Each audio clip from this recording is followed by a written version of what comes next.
Joel Chua, nung sinisira niya yung pangalan ko, na hindi ako kandidato ngayong eleksyon na ito, walang mawawala sa akin. Nawala naman ang pangalan ko dahil kinuha nila at nirakan nila. Pero nakalimutan niya, kandidato siya ngayong eleksyon na ito. Kaya ano ang dapat nating gawin para kay Apple nito? Kung hindi lang iboto, ano pa ang dapat natin gawin? Ikampanya. Chismis! Idala sa lahat ng mga presinto. At sabihan ang ating mga kasama, bigyan nyo ng 0 yung butang ilang Joel Chua.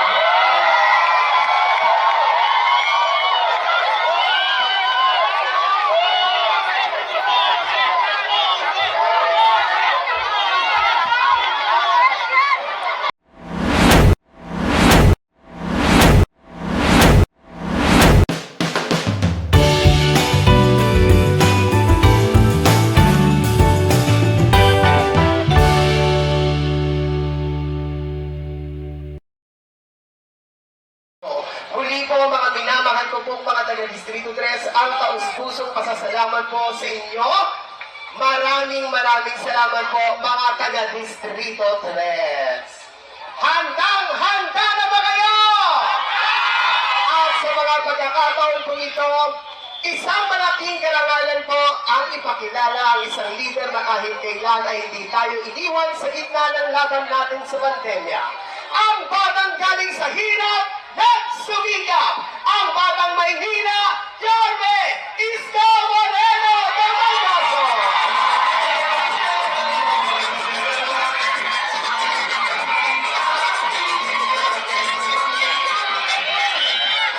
Magandang gabi, mga batang Quiapo! Ako, balita ko, kanina pa kayong alas 6 ng gabi. Di wala nagsayang sa bahay. Maraming titilapong kaldero. Kung wala nagsayang sa bahay, wala pa rin kumakain. Sigurado kayo? O ngayon, dapat ako magsasalita. Pero, ngayong gabi, very special ang gabing ito sa Quiapo. Dahil mas gugustuhin ko na mapakinggan ninyo ang mensahe sa inyo mismo ni dating Pangulong Rodrigo Roa Duterte. Na dadalhin sa atin ang mensahe na yan ng kanyang maganda at magaling na anak, the Vice President Sara Duterte.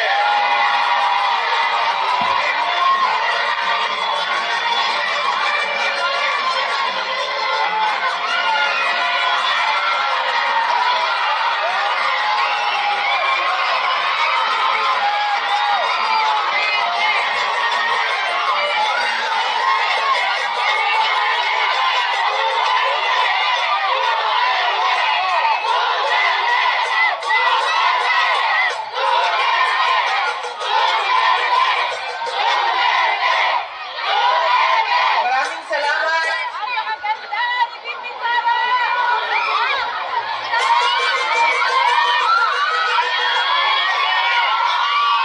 Assalamualaikum warahmatullahi wabarakatuh. Madayang mayong gabi kaninyong kanan. Magandang gabi sa inyong lahat. Unahin ko po muna ang ating mga pagpapasalamat. Nagpapasalamat tayo sa ating babalik na Mayor Isko Moreno Dumagoso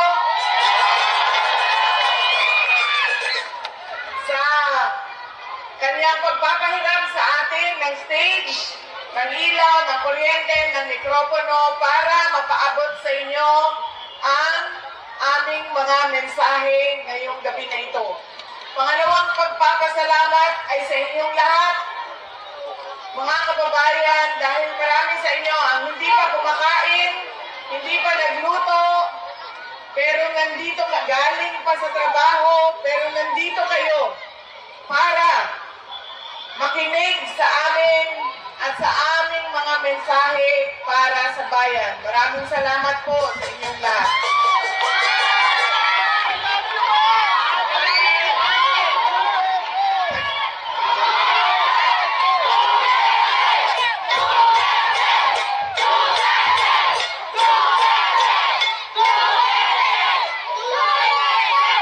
Alam niyo, kahit saan man ako pumunta ngayon, galing kaming Samar, tumawid kaming Leyte, tumawid kaming Cebu, tumawid kaming Negros, pumunta ako nung isang araw, kagabi, dito sa syudad ng Maynila, kaninang umaga sa Quezon City, ngayon bumalik na naman ako sa syudad ng Maynila. Ang sigaw ng mga tao ay Duterte.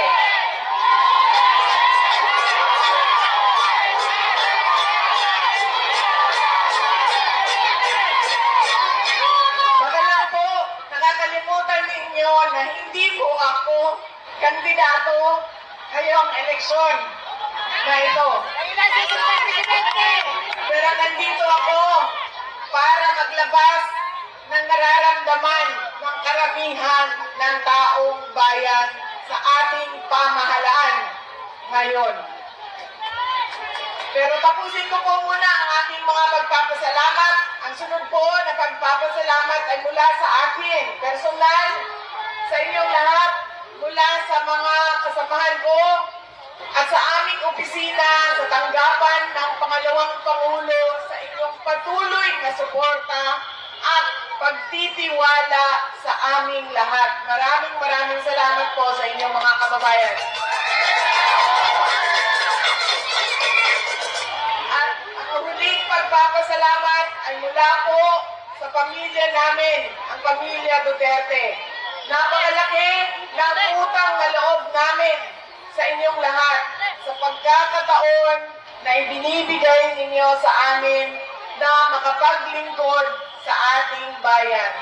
Kako, kaayo, ang amuang utang nga kabubuton kaninyong tanan sa oportunidad na ginahatag ninyo kanamo ang mga nakaserbisyo sa ato ang nasod. Daghan kaayong salamat. Daghang salamat. Alam nyo, marami sa ating mga problema ngayon ay dahil sa ugali nating mga Pilipino kung paano tayo pumipili ng leader ng ating mga komunidad at ng ating bayan. Una na ugali ng Pilipino ay kung sino yung nagpapatawa sa kanila, sumasayaw, kumakanta, na-entertain sila, ay yun ang naaalala nila pag-upo nila doon sa presinto, sa voting precinct natin.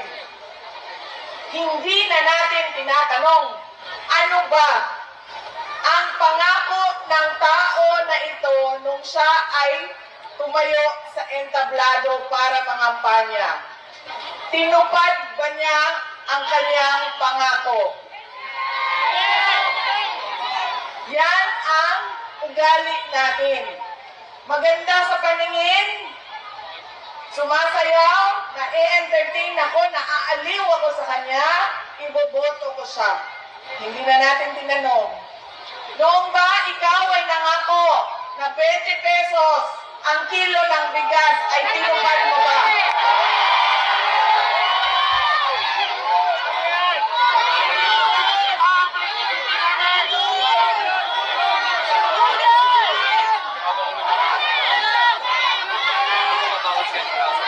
Pangako noong taon 2022 na kampanya. 3 taon kinalimutan at ngayon may darating na naman na halalan. Meron na naman tayong kulo 20 pesos na bigas doon sa Visayas. Na para bang nakalimutan na ang Luzon at Mindanao. dahil hinahabol ang boto ng Visayas. Yan ang ugali natin. Hindi na natin tinatanong, nung tumayo ka ba, binigay mo ba yung pangako mo? Pangalawang ugali ng mga Pilipino sa pagpili ng kanilang mga leader. Galing sa pamilyang mga politiko, galing sa sikat na apelido, na endorso ng sikat at mahal natin na tao ay automatic ang boto natin. Hindi dahil Duterte yan, ay automatic ang boto ninyo. Dapat tinitingnan din ninyo ano ba ang kapasidad at abilidad ng tao na ito. Duterte ka, pero ano ang kaya mong gawin para sa bayan? Kailangan ko banggitin na ang congressman ninyo dito sa distrito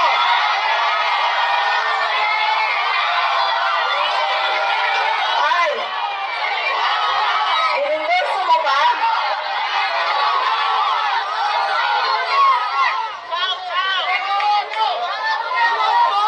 Yan. An example. Na automatic yung boto natin, sikat, endorse ng sikat, gaya sa pamilya ng mga politiko Duterte, yan, boto natin yan.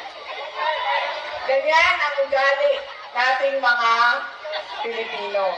Alam nyo, yung congressman nyo, si Joel Chua ba yun?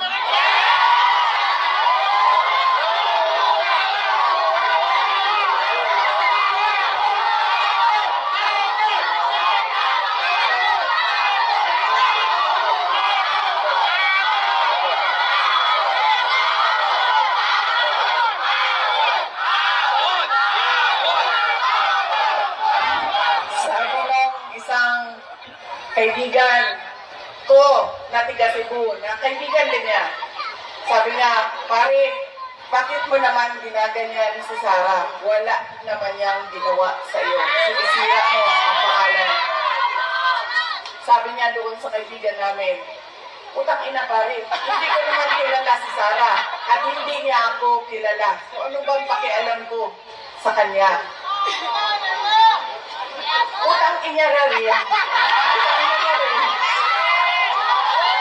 Nandito ako ngayon sa distrito niya.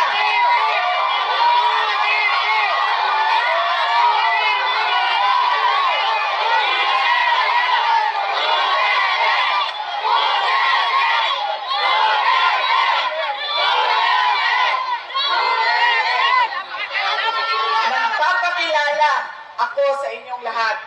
Ako, si Sara Duterte. Kaya ko makipag-away sa kanal.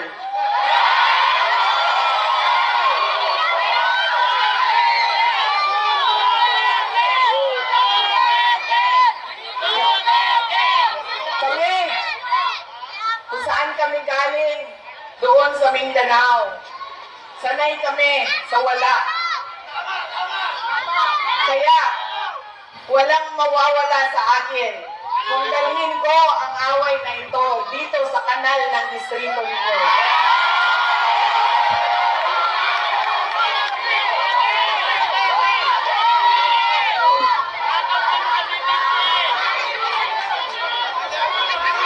Mga sis, saan kayo galing?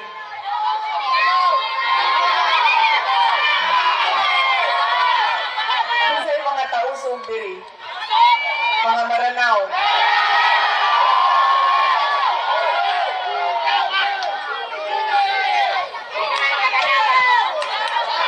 Kinsa mga Bisaya.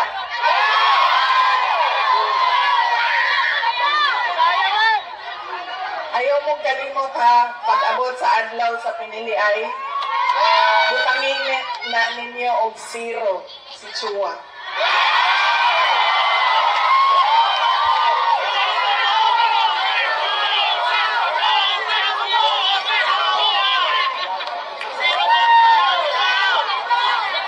Pangalawa, sikat na apelido, pamilya politiko, automatic ang boto natin. Pangatlong ugali ng mga Pilipino sa pagpili ng kanilang mga leader. Kung sino yung may pera at bumibili ng boto, ay ibinibigay natin ang ating pagkatao sa kanila. Alam nyo, galing akong Bacolod, galing akong Manila, kahapon, Quezon City, tinatanong ko ang mga tao, magkano ba ang bilihan ng boto? 2,000, 3,000, meron pang bilihan ng boto na tawag ay tupad, akap, ait, mait, ginawa ng legal ang pagbibili ng pagkatao ng mga kababayan natin. Yan ang ugali natin. Kung sino yung magbabayad, bibigay ko sa kanya ang boto niya. Tanggapin natin ang pera. Bakit hindi? Galing naman yan sa gobyerno.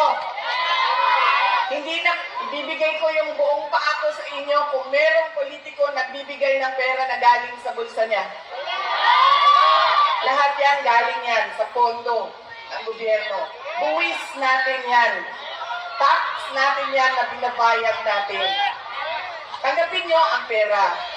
Pero, pag-isipan nyo, dapat ba itong tao na ito na maging leader ng aming komunidad? Dahil, pag binibigay natin ang boto natin, at hindi natin pinag-iisipan ang ating initiate na pangalan, babalik na naman tayo doon sa hindi ko na kailangan ibigay ang pangako ko sa inyo habang ako ay nangangampanya dahil binayaran na kita para sa boto mo. Ano pa ba ang obligasyon ko sa iyo? Bayad ka para bumoto sa akin. So bakit pa ako magbibigay ng tama at totoong serbisyo? Kami doon sa syudad ng Davao, hindi kami naglalagay kailanman ng budget na pambili ng boto. Alam mo anong nangyayari sa Davao? Yes, ma'am. Ang mga taga-Marawi, nasa Isla Verde, nasa Boulevard, buboto sila sa umaga sa Davao City. Dahil buboto sila para sa mga Duterte. Tapos, babiyahe sila papuntang Marawi, Maguindanao, Cotabato City dahil buboto sila para sa bayaran doon. Diba? Truck kayo na bumabiyahe panahon ng halalan para kumuha ng pera sa mga kapitbahay. Mga flying voters, ilang beses ko na yan sinabi sa COMELEC. Kailangan automated ang listahan ng mga tao. Dahil kung hindi ninyo ginawa yan, at hindi niyo binayometrics yan, ganyan lagi ang kultura ng ating halalan.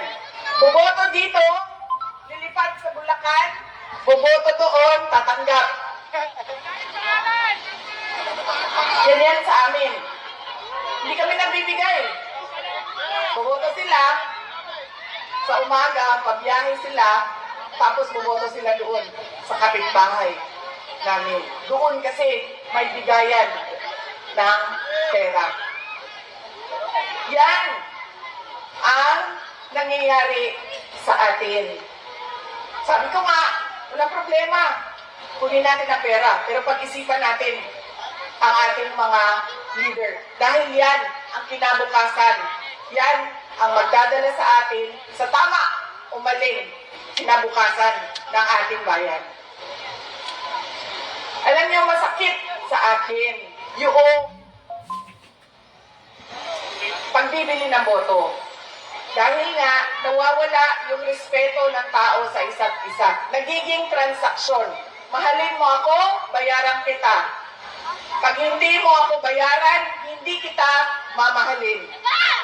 Nagiging transaksyon ang ating mga relasyon sa ating mga kababayan.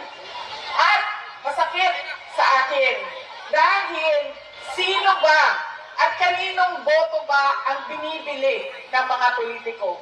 Sa mga kayayaman ba? Sa mga mataas ba ang trabaho at natapos? Mga doktor, binibili ba ng 2,000 ang kanilang boto? Mga engineer na kumikita ng 1 milyon isang buwan, binibili ba ng 2,000 ang kanilang boto? Hindi. Ang binibili ang boto, yung mga tao na araw-araw naghihirap, nagtatrabaho, naghahanap buhay dahil ang 2,000 ay napakalaking bagay para sa pamilya nila. Yung mga taong naghihirap at walang-wala. Masakit yun. Dahil pinagsasamantalahan yung kahirapan ng mga tao. Dahil ba walang-wala ako, bibilhin mo na ang aking dignidad at prinsipyo. Yan ang gali natin, mga Pilipino. Kung sino yung naaalala, bahala na. Hindi ko na tatanungin kung ibibigay mo ba pangako mo. Kung sino yung sikat, kung sino yung malaking pamilyang politiko. At binibigay natin yung pagkatao natin sa taong magbabayad, sa tamang presyo. Kaya kailangan, madami ang nagtatanong, ano bang magagawa namin? Ano bang matutulong namin kay Sara? Wala na kayong matulong sa akin. Tumulong na kayo. Ginawa niyo na akong pangalawang pangulo ng ating bayan. Oh, ako susunod yun, sir. Pero, sandali lang, sir. Nandito muna tayo. Huwag niyo kalimutan, hindi ako kandidato. Botante ako ngayong eleksyon na ito. Nagpapaalala ako sa inyo kung ano yung dapat gawin natin. Baguhin natin ang ugali natin sa pagboto ng mga kandidato. Ilang araw na ako umiikot sa iba't ibang lugar sa Visayas. Baka dahil naging 20 pesos yung bigas doon dahil umikot ako doon, galing ako sa Marlete. Lang ako napaisip pa. Galing, oo nga eh. Bukas 20 na yung bigas ninyo dito kasi tumaan sila. Salamat kayo sa akin! Galing lang ako napaisip nun ah. Galing ako sa Marlete, Cebu, Negros. Bacolod, Negros Occidental. Lahat ng madaanan ko, Manila, Quezon City, nagtatanong, kamusta na ba si dating Pangulong Rodrigo Duterte?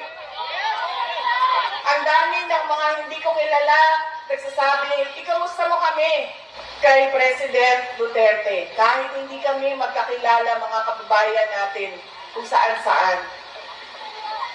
Okay lang po si Pangulong Duterte. Wala naman po siyang problema sa sakit. Ang kanya lang ay hindi siya marunong sa gawaing pambahay. Hindi siya marunong maglaba, hindi siya marunong magluto, at hindi siya marunong maglinis ng kanyang kwarto. At isa pa doon, siya ay may edad na, 80 years old, si Pangulong Duterte.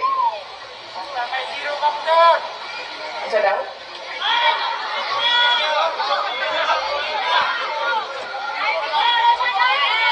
Sabi ko sa kanya, alam mo ang pinakamadali dyan, itlog na lang, haluin mo lang yan, dagdagan mo ng asin at paminta, tapos lutuin mo sa mantika, okay na yan.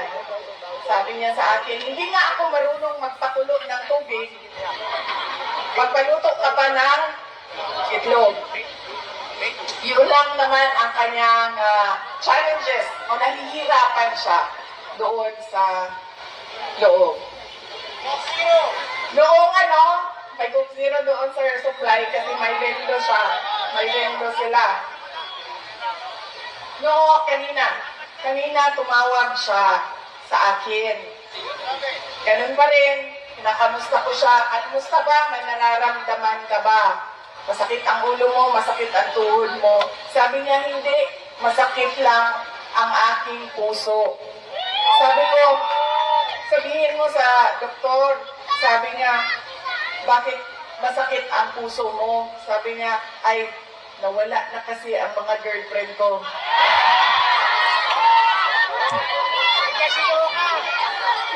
Sabi ko, ay, naku, huwag ka mag-alala dahil may dalawang girlfriend dyan sa labas ng tulungan, nag-aaway, nag-aantay na lumabas ka.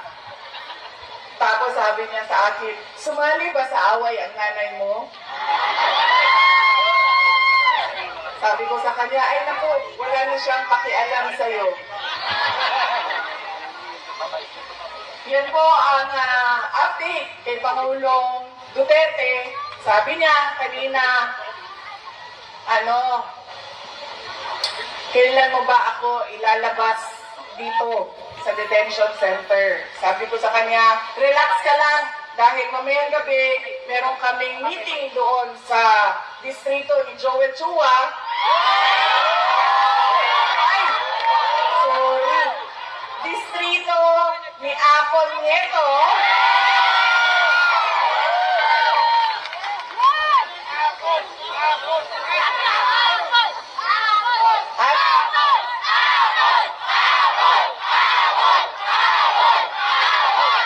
Gusto niyo yung apple ko? Ito yung apple ko. Hindi ba nagpupulang-pula na apple ko?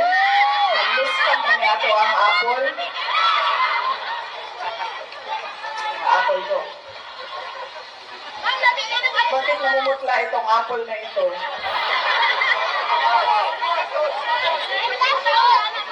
Ha?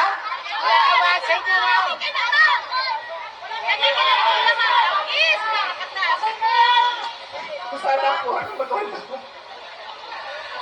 Sabi ko sa kanya, huwag ka mag-alala. Mamaya, nandun kami sa distrito ni Apple, Chua. Ay, Apple! Ano to? Apple niya to. Nagugulo ko. Apple niya to. Pag-uusapan namin kung paano ka namin kidnapin dyan sa Hague at ibalik sa Pilipinas. Sabi niya, huwag mo akong kalimutan dito dahil mabubulok ako dito. Sabi ko sa kanya, huwag ka mag-alala.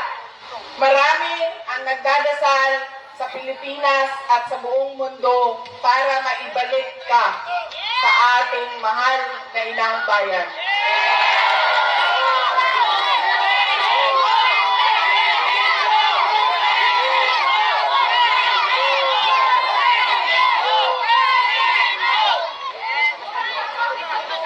Yung mga nagtatanong kung kamusta si Pangulong Rodrigo Duterte, meron po kaming maliit, short, maikling video para sa inyong lahat.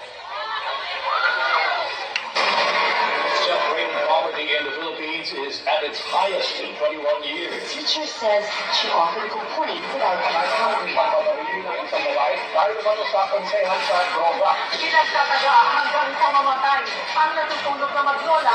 Bugi na dalawang at bakit yung mga tao gumagamit ng drugs?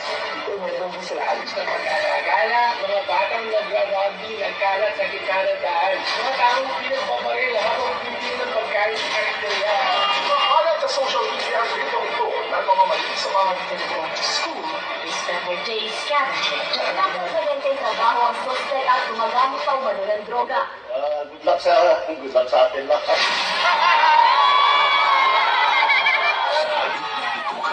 Ang pumakalang na siguro ng mga Pilipino. Krimen, droga at korupsyon. Mas iuna ang sariling interes at kasakiman sa kapangyarihan. Iginapong palabas ng bansa ang nag-iisang Pangulo na siyang tunay na nagmahal sa bayan. Wala nang sikatay dito ng Pangulo. Kapahimik yung mga imbis na sinikaan sa lahat, sobrang happy ako. Dahil nung pumupok si PRRD, kahit sabihin natin maraming tumutugis, maraming tumutulisa sa kanyang war on drugs. Pero majority po sa atin ng mga Pilipino, wala na lang doon mga drug lords, mga drug user, mga ano yun ang ayaw eh. Pero kami, lalo kami mga OFW, naramdaman namin ang safety sa aming pamilya.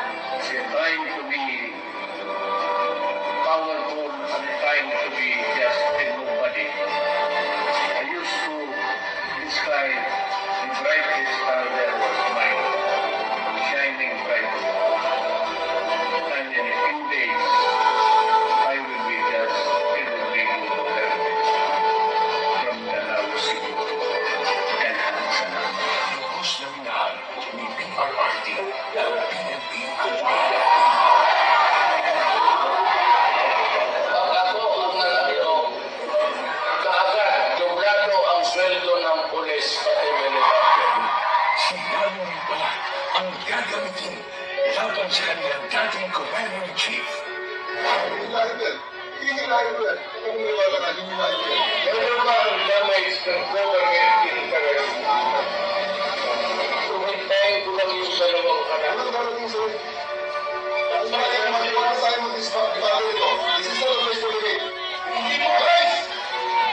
Hindi ko kanina.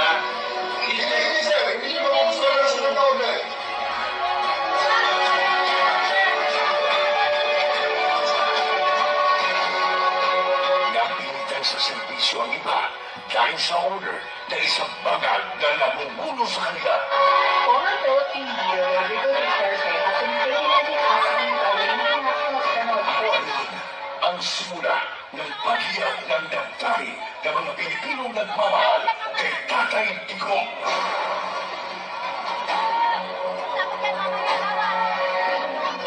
Luminaw ang sambayanang Pilipino. Bring PRRD home.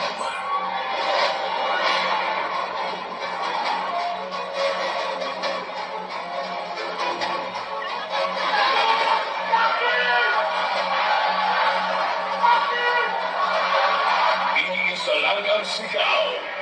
Duterte sangman sa mundo.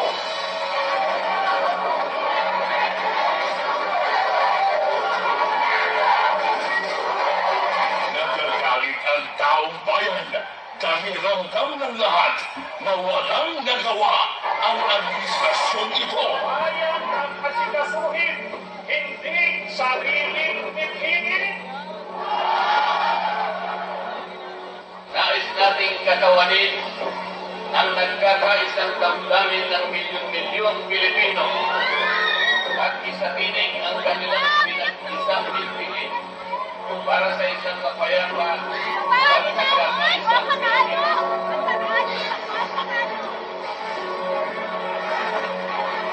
Hindi pa tapos ang pagtiyak ng mga puso natin dahil nagpapatuloy pa din ang kasamaan habang nalulugmok na ang inayong bayan.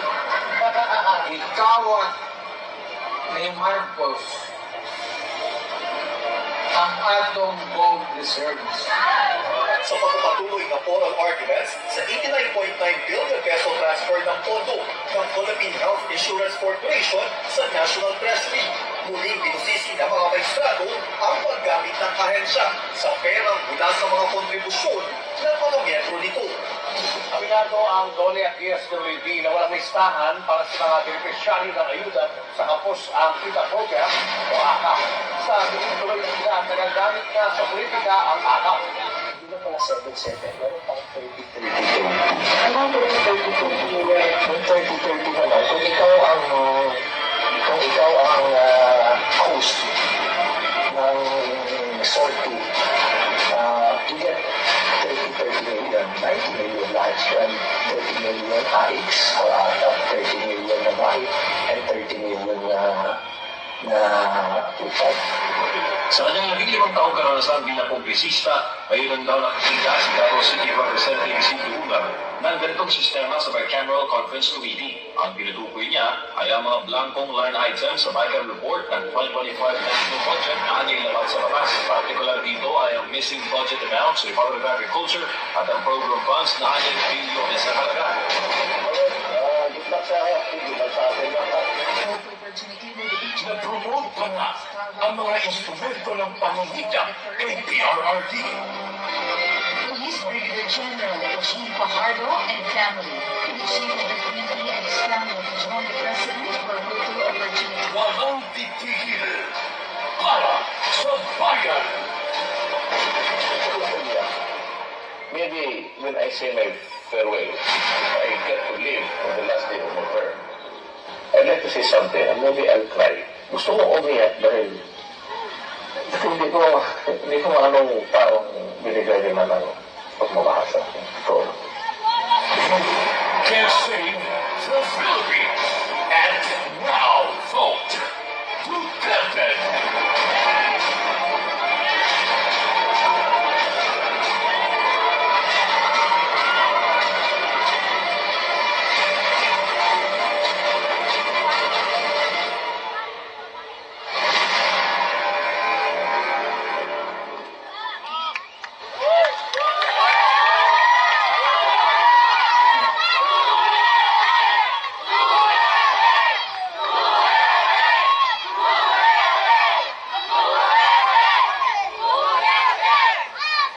Sino yung mga maranaw dyan sa likod kanina? Kayo na bahala kay Tore.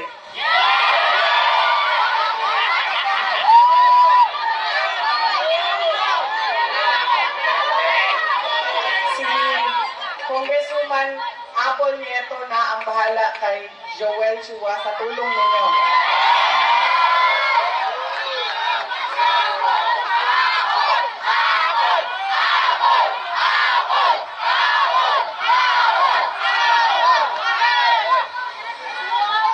Noong ako ay bumabiyahe galing Cebu City papuntang Negros, nag-barge ako, tumawag sa akin si Pangulong Rodrigo Duterte. Sabi niya sa akin, diretsuhin mo na ang mga kababayan natin. Diretsuhan na ug hangyo ang ato ang mga kaigsuonan.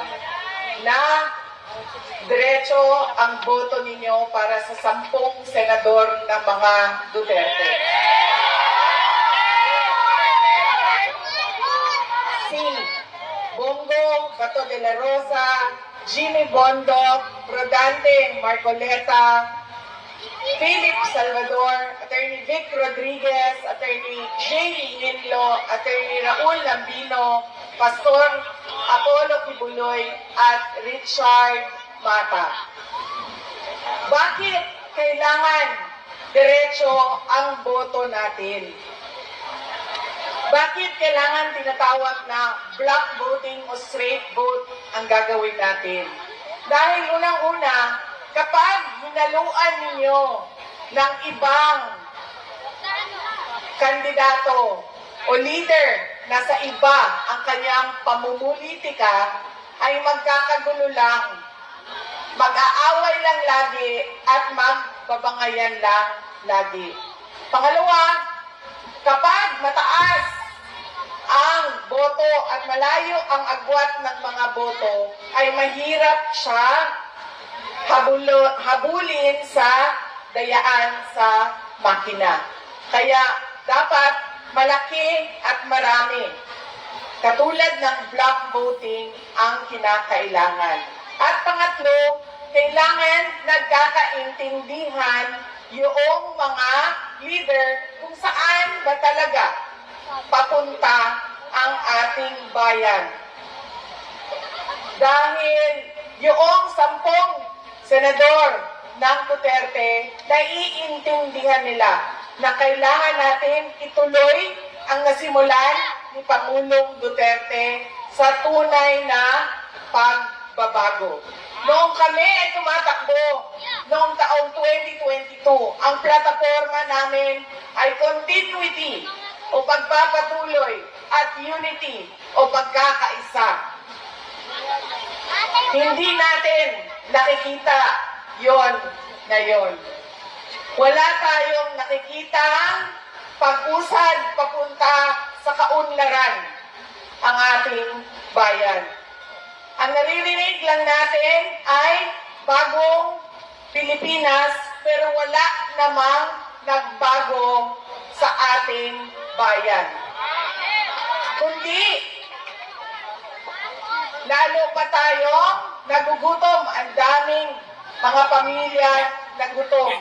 Tumataas ang kahirapan at sobrang dami ng ating mga kababayan ang nakikipagsapalaran sa ibang bansa kahit illegal ang paglabas nila sa ating bansa at illegal ang pagpasok nila sa ibang bansa para lang maghanap buhay sa kanilang pamilya dahil walang oportunidad ng trabaho at negosyo dito sa ating bayan. Para bang wala nang magandang kinabukasan dito sa ating bayan. Kaya wala tayong nakikita na bagong Pilipinas dahil nagkamali. Pasaylo ako ninyo nga ako, bitaw ang inungdan ato. Pero humanaman kong pangayong pasaylo. Nagkamali tayo ng pili dahil yung ugali nga natin sa pagboboto ay hindi natin pinago. Kaya kailangan natin baguhin ang ating pagboto. Idiretso na natin ang 10 senador. Tulad din ng dito sa syudad ng Maynila. Kung sino yung mga kasama ng ating Mayor Isko Moreno Dumagoso, yun na rin ang piliin ninyo diretso.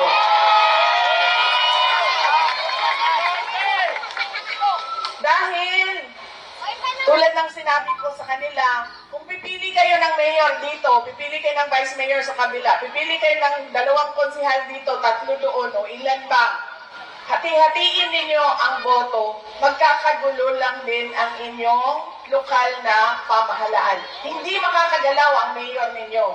Hindi din makakagalaw ang vice mayor ninyo. Kaya kung pumili na kayo, na ng kay Mayor Isko Moreno kayo, lahat ng kasama niya, kasama na ang ating Congresswoman Apple Nieto, ay iboto na ninyo.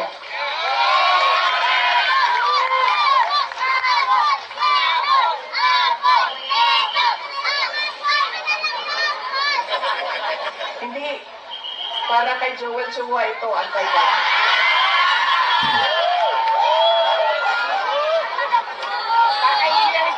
Sabi ng bata, kasi sabi niya, sorry. Bigay daw yung apple. Ibibigay ko itong apple na ito kay Apple Nieto. Ma'am, saksak mo ito sa bibig ni Apple Chua hanggang sa kanyang lalamunan hanggang siya ay mamatay. Ang apple na yan, ibigay mo kay Snow White Joel Chua.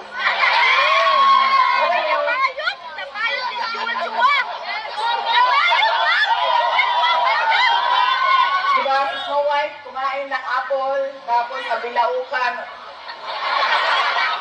apple yan. Bigay niya sa kanya, saksak mo yan doon sa bibig niya.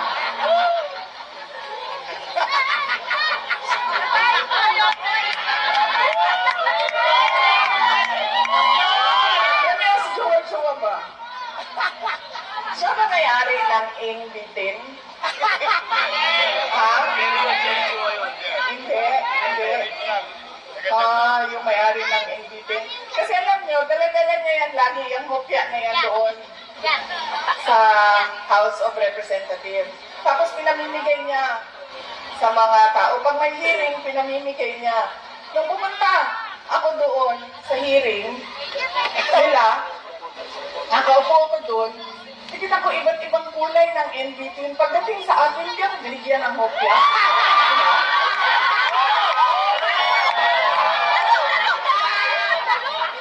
Hindi ako nagugutom.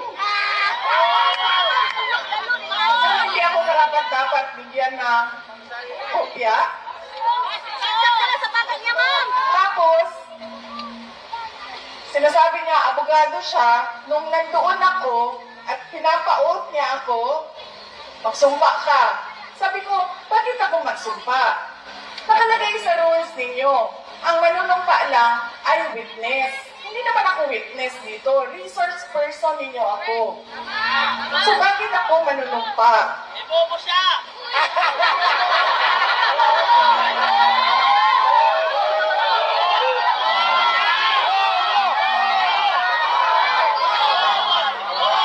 Huwag ka mag-alala. Yung apple na hawak ni Apple ang solusyon.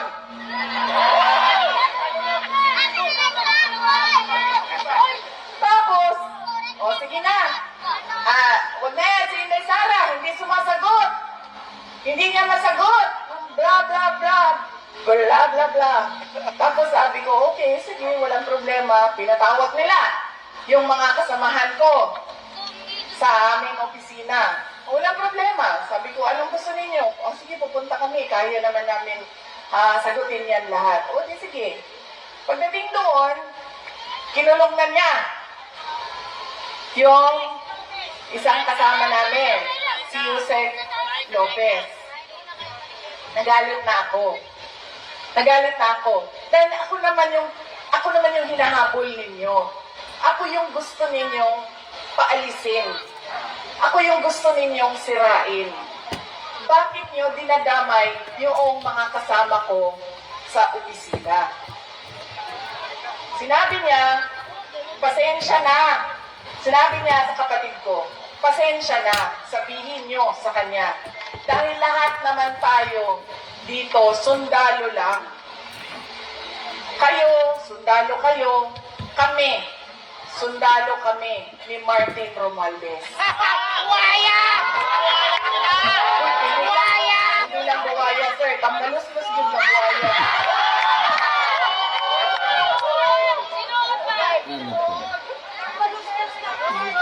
Sinagot siya ng kapatid ko. Sundalo tayong lahat. Pero kami, sumusunod kami sa tamang orders. Hindi kami sumusunod sa mali. Yan! Hindi ko nga alam kung paano nyo napili yan si Joel Chua, pero nasabi na sa akin. Yan ang karakas ng inyong congressman. Ganyan ang pag-uugali ng inyong congressman. Hindi namimigay ng hopya. At sundalo daw siya. Hindi ko lang alam kung kaya niya yung hirap ng pagiging sundalo daw siya. Pero hindi naman niya sinusunod yung tama. Ang sinusunod niya ay yung mali. Lalo siya ng kapanang bayan. Mama dali, maging presidente.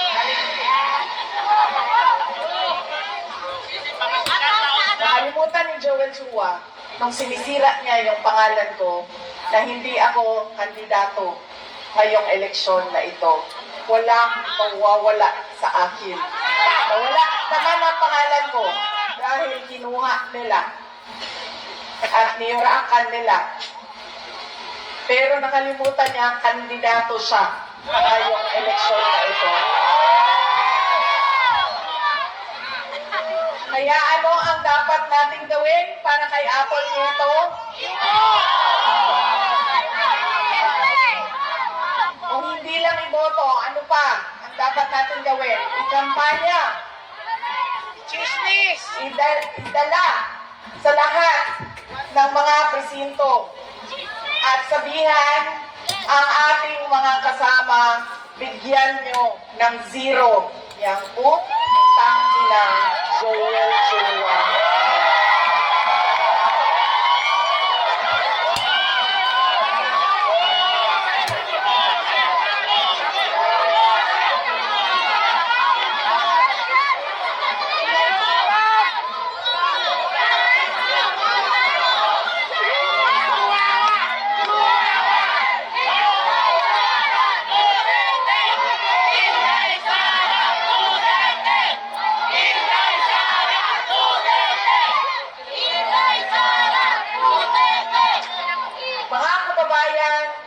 lahat ng ginagawa natin ay para sa Diyos, sa bayan, at sa bawat pamilya Pilipino. Syukran.